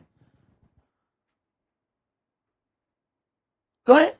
For every one of the children of Israel shall keep himself to the inheritance of the tribe of his fathers. Every one of the children of Israel shall keep himself to the tribe of his father.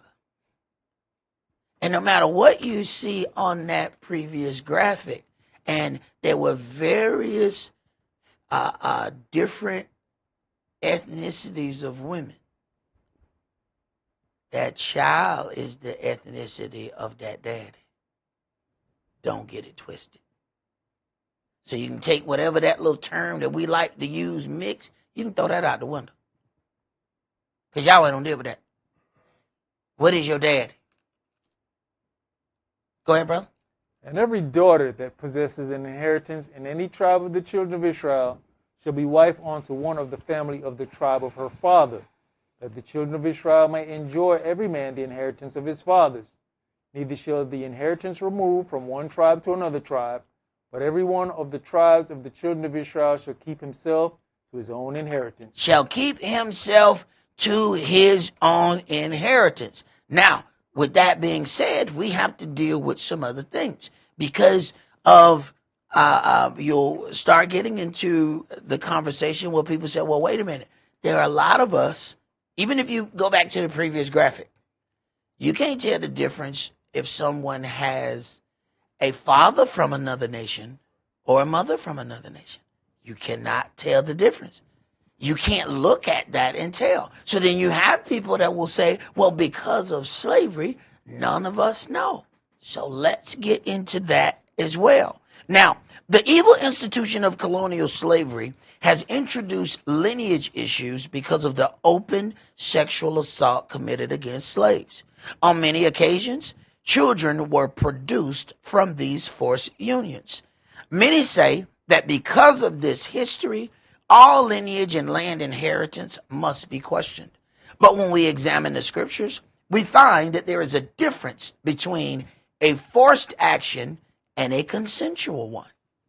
Sexual assault often reforms the mind of the victim. This reforming of the mind can alter how the mind processes. Yahweh is aware of this and handles the actions of the assaulted with tenderness and special care. The assaulted victim oftentimes hates the assaulter, but clings to some aspects of the assault. But on the other hand, some occasions, the assaulted victim desires to become just like the one who assaulted them. These horrible details provide a growing issue among a people who have endured generations of such behavior, but have not openly dealt with the effects of their trauma. Let's go to Deuteronomy chapter 22.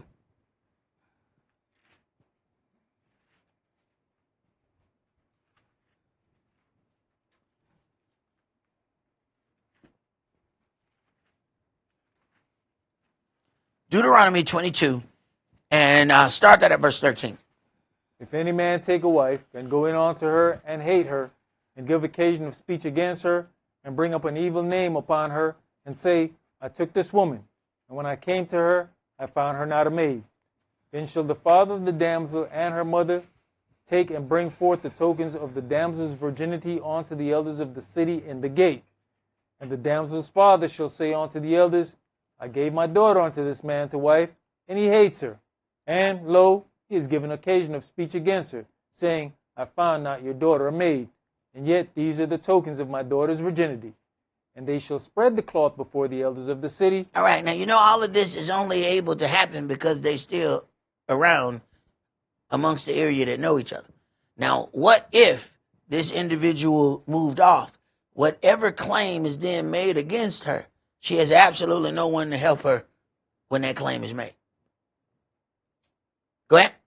And the elders of that city shall take that man and chastise him, and they shall immerse him in 100 shekels of silver, and give them unto the father of the damsel, because he has brought up an evil name upon a virgin of Israel, and she shall be his wife, he may not put her away all his days.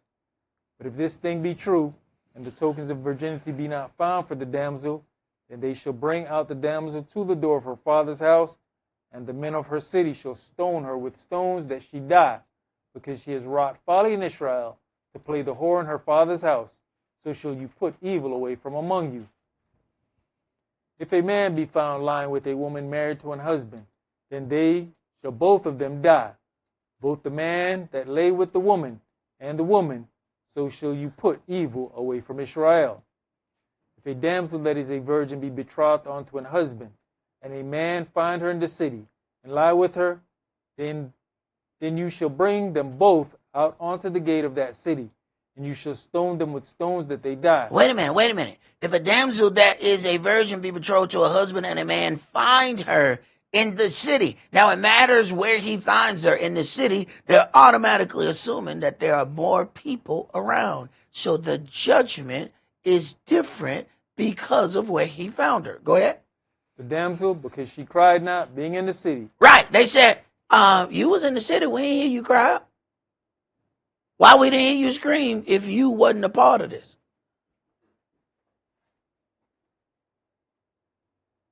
Go ahead. And the man, because he has humbled his neighbor's wife, so shall you put away evil from among you. If a man find a betrothed damsel in the field, and the man force her. The man force her. Go ahead. And lie with her. All right. Then the man only that lay with her shall die. Why?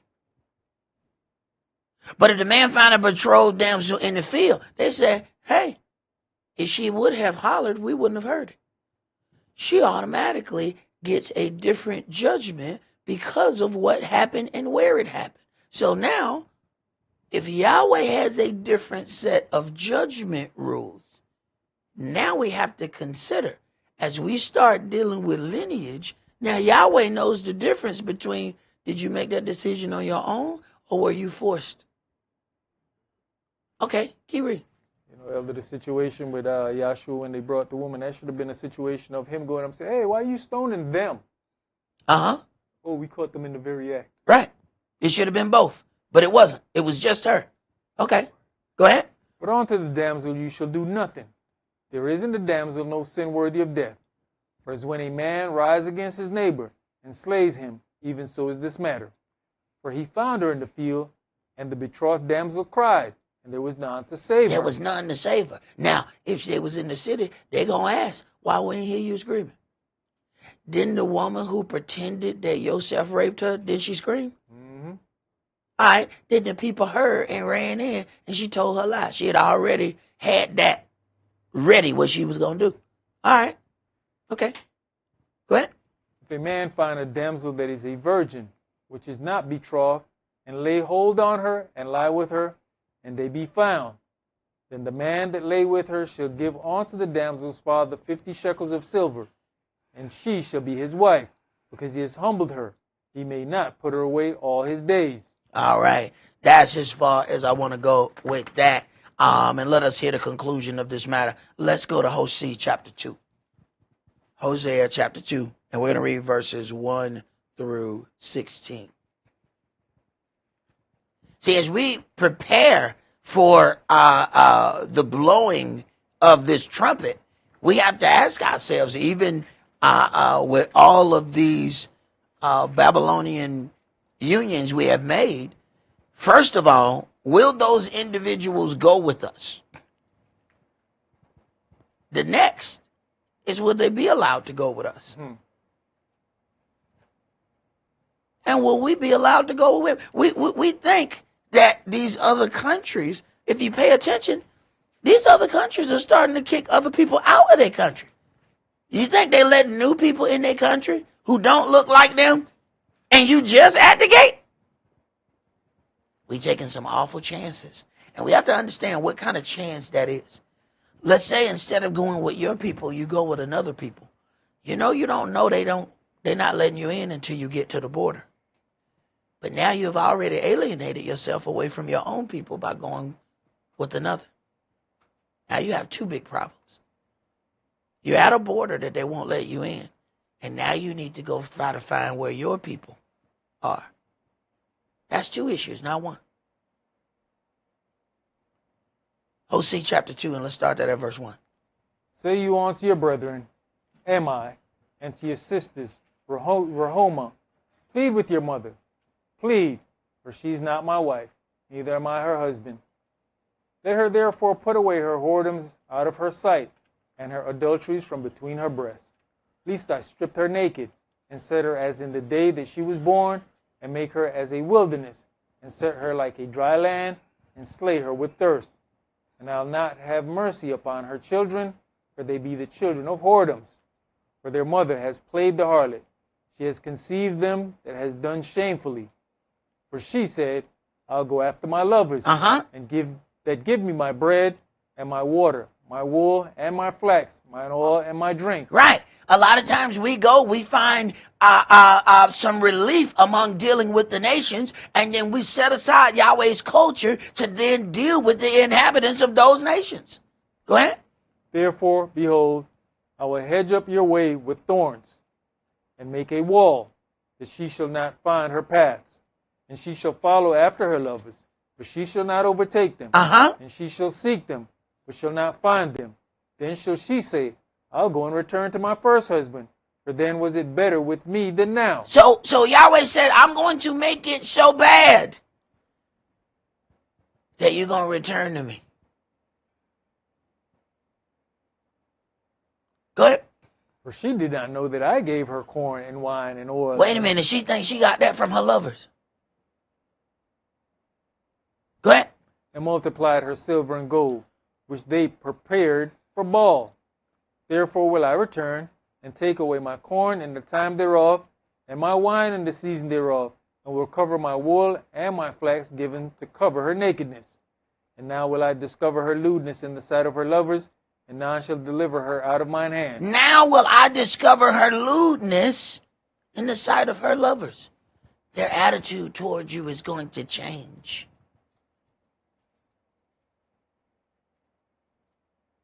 Go ahead. It's nothing worse than not knowing your source. Because here she's thinking that the lovers have turned their backs, but Yahweh's the one taking all his stuff away. But you blaming them for not wanting to play with you no more. Right.